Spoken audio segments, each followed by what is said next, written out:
రామాయంపేట మండల కేంద్రంలోని హరిహరపుత్ర అయ్యప్ప స్వామి దేవాలయంలో మున్సిపల్ చైర్మన్ గురుస్వామి పల్లె జితేందర్ గౌడ్ ఆధ్వర్యంలో కాట్రియాల మాజీ ఉప సర్పంచ్ స్రవంతి రాజేందర్లు అయ్యప్ప మహాపడి పూజ ఘనంగా అంగరంగ వైభవంగా నిర్వహించారు.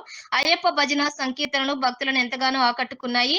అయ్యప్ప నామస్మరణతో దేవాలయ ప్రాంగణం అంతా మారుమ్రోగిపోయింది. అనంతరం 18 మెట్ల పడి వెలిగించి అన్నదాన కార్యక్రమాన్ని నిర్వహించారు. ఈ పూజా కార్యక్రమంలో మేదక్ మాజీ ఎమ్మెల్యే బీఆర్ఎస్ జిల్లా అధ్యక్షురాలు పద్మా దేవేందర్ రెడ్డి పాల్గొని ప్రత్యేక పూజలు నిర్వహించారు. ఈ కార్యక్రమంలో మెదక్ మాజీ MLA Padma Devender Reddy, municipal chairman పల్లె జితేందర్ గౌడ్, నగేష్ గురుస్వామి, కృష్ణమూర్తి గురుస్వామి, గజవాడ నాగరాజు, కొత్త రాజేందరు, చౌదరి సుప్రభాతరావు, కొండలరెడ్డి, శ్యామరెడ్డి తదితరులు ఉన్నారు. తమ యొక్క కోరికలు తీర్చుకుంటూ అయ్యప్ప స్వామి మాల వేసుకొని 40 రోజులు కఠినమైన దీక్షను పాటిస్తూ శబరిమల వెళ్ళి వస్తూ ఉంటారు. మరి ఇక్కడ చాలామంది భక్తులు కూడా తమ వంతు కర్తవ్యంగా దాన ధర్మాలు చేస్తూ అన్నదాన కార్యక్రమాన్ని నిర్వహించడం జరుగుతుంది. ఈరోజు కాట్యాల గ్రామస్తులు వాళ్ళ అక్కడ ఉన్న నాయకులందరూ కూడా ఇక్కడ అన్నదాన కార్యక్రమాన్ని పడి పూజను కూడా నిర్వహించడం జరిగింది.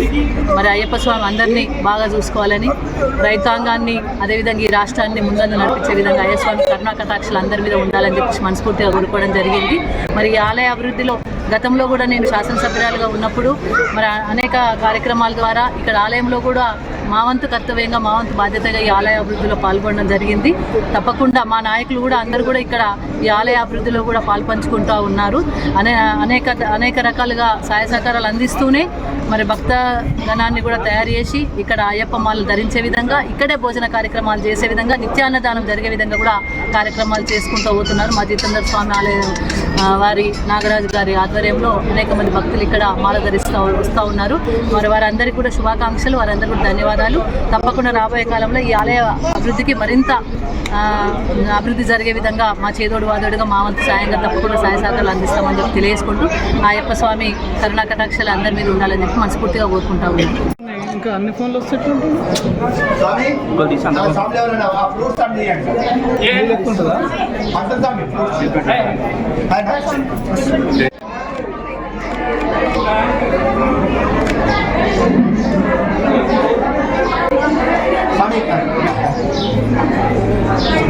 వస్తుందా అందరి